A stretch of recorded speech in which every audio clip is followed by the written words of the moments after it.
Welcome back to the Literary Lori YouTube channel. I'm Literary Lori, and if you love reading books or writing books that center the lives of Black people and other people of color globally, then you are in the right place because I love those things too. And on this channel, I talk about all the bookish things that are Black and colorful. I also use this channel to talk about my journey transitioning from being a journalist, journalism professor, and award-winning nonfiction author in the United States to being a novelist based in the south of Spain who lives a global creative literary life. But this video is not about me. It is about the series that I'm doing to kind of launch this channel. It is a Black literary history series. Every single day in the month of February, I am sharing the story and the life lessons that can be learned from an amazing Black writer or author born in February. If you didn't know, there are so many Black writers born in February, and not just any Black writers, amazing Black writers and authors born in February, and not just Black American writers, Black writers globally. So every day in February, I am here on the YouTube sharing the story and the lessons that can be taken from these amazing writers. So it's day 4, it's February 4th. And on this day, we are talking about the great Tsitsi Dangarembga, who was born on February 4th, 1959. In case you have not heard of Tsitsi, she is the author of the novel Nervous Conditions. That's probably her most well-known. It is the first novel she wrote in 1988. And that book was actually named by the BBC as one of the top 100 books that shaped the world. Yeah, let that sink in. I could just end this video right now and understand that this woman is that kind of a writer, that her book is considered one of the top 100 books that shaped the world. She has also won other honors like the Commonwealth Writers' Prize, the Pen Pinter Prize. Her most recent novel, This Mournable Body, was shortlisted for the Booker Prize. So hopefully you're understanding that this woman is a writer's writer. She most recently, in 2026 in January, if you're watching this in real time, this is just last month, Tsitsi was honored with a Lifetime Achievement in Literature Award at the Sharjah Festival of African Literature in recognition of her impact on African storytelling. So, amazing woman, amazing writer. I'm going to just read what they said about her work at the festival so you can just understand kind of what she writes about and why her work is so impactful. Dangarembga's work, spanning novels, essays, and film, has consistently interrogated questions of colonial history, identity, gender, and education, positioning her as one of the most influential literary voices to emerge from the continent over the past 4 decades. Yes, let that sink in. So I again could just end this video right here and tell you to go read some of Tsitsi's work, which you should.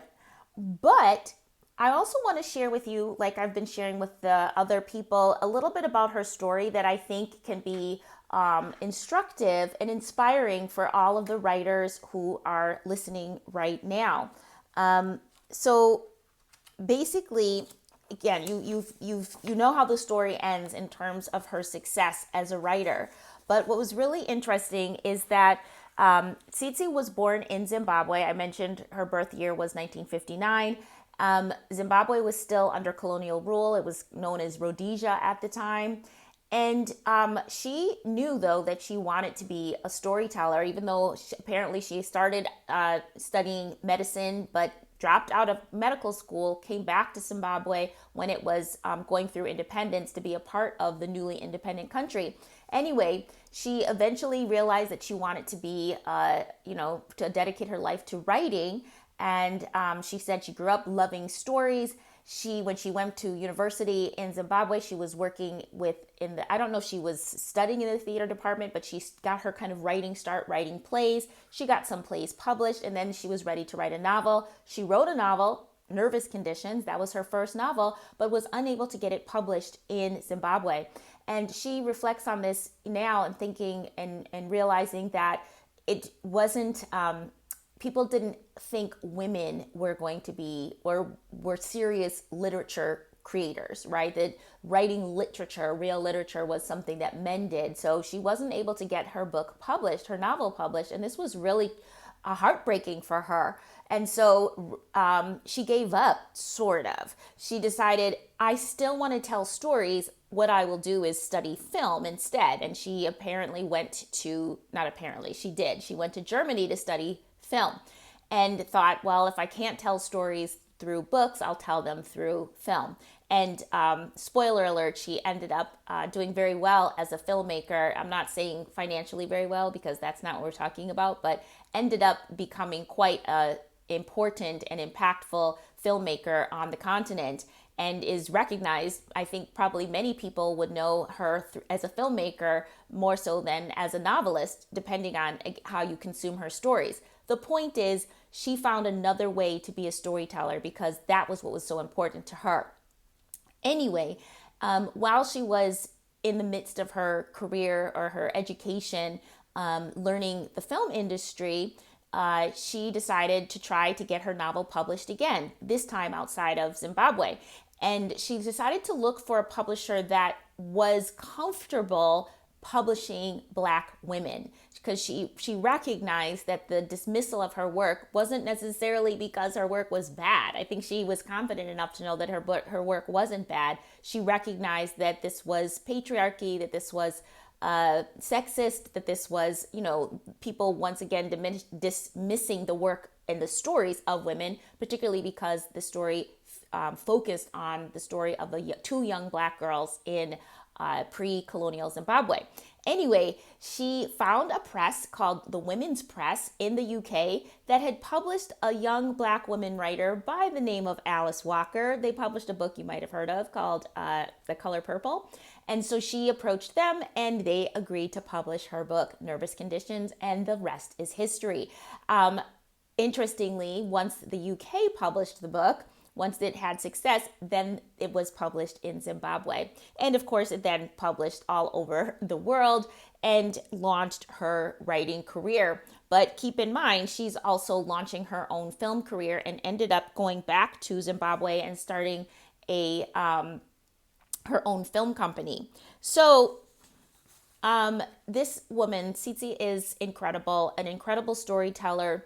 And I would say that even though she has been participated, written, directed more than a dozen films, she is a writer. She identifies as a writer, but she's also an activist. And I think because I don't think activist is on her resume, but the type of work that she does, the type of stories that she's telling is really to call attention and bring attention to the forgotten people in her world. In other words, Black women, Black girls, Black people globally and collectively in countries where we are trained not to pay attention to them, not to see them, or to see them as a mass instead of as individuals, as human beings with dignity.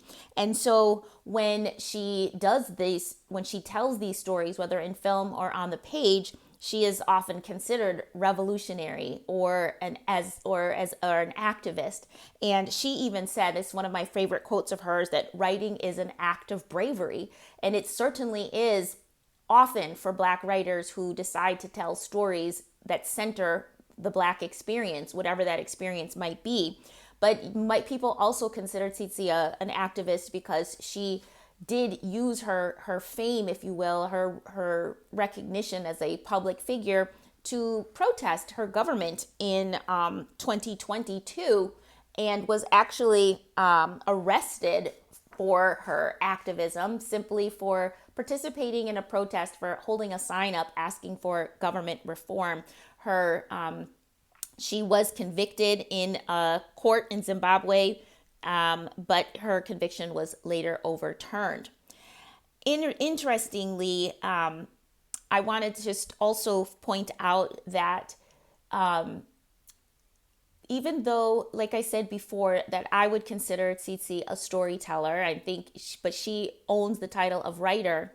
She's only written 4 books. And I don't say that pejoratively at all. I say that because I want all of the future writers and current writers listening to understand how impactful one book even can be, that it's not about the volume of work that makes you a great writer. It's about what your work says, what your work does, the impact that your work can have.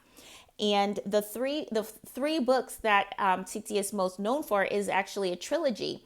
That first book, Nervous Conditions, struck such a chord. The characters were so beloved and people wanted to know what happened to them next, that it was a publisher that approached Tsitsi and said, can you write a second book? So if you look at the time difference between the first book that came out, Nervous Conditions, it came out in 1988. The second book, The Book of Not, came out in 2006. And Tsitsi said she knew that that wasn't the end. She had to write a third book, which came out in 2018.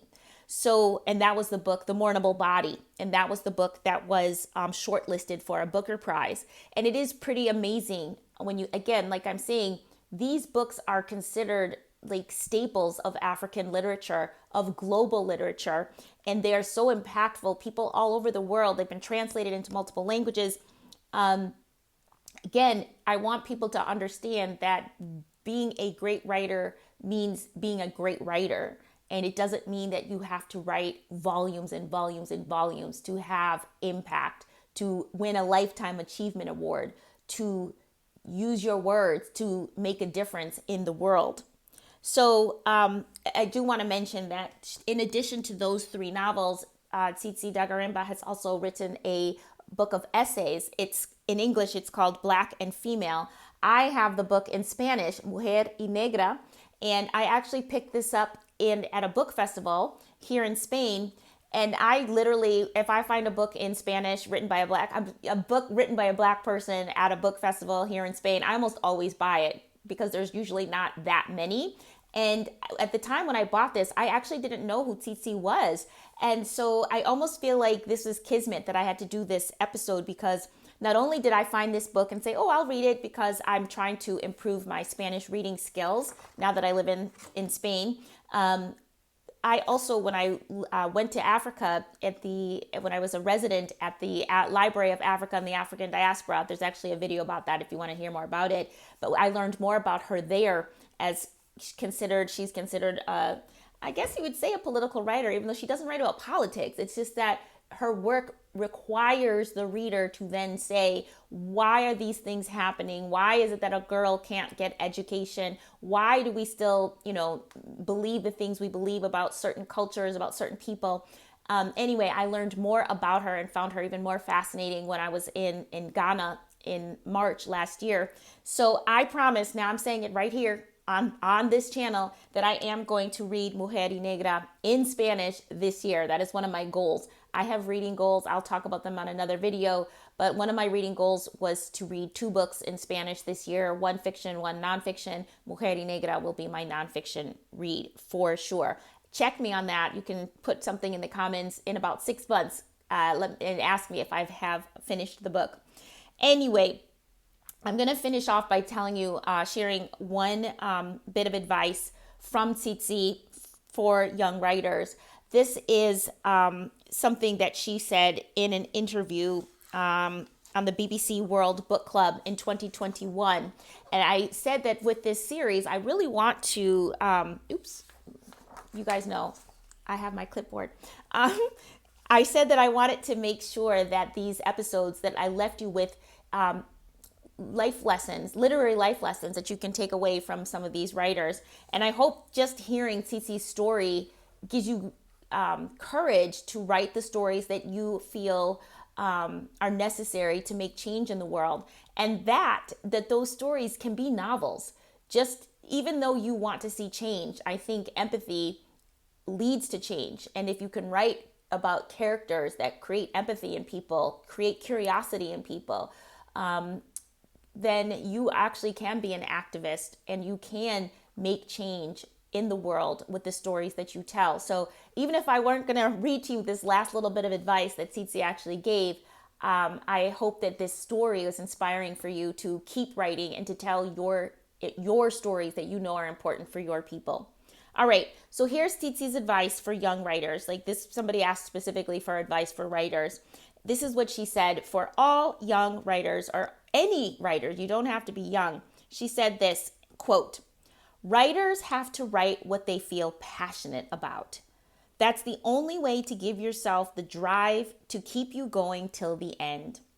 In order to get through all the hardships and the blocks and the loneliness that writing entails, you simply have to be fired up about your subject matter and your characters.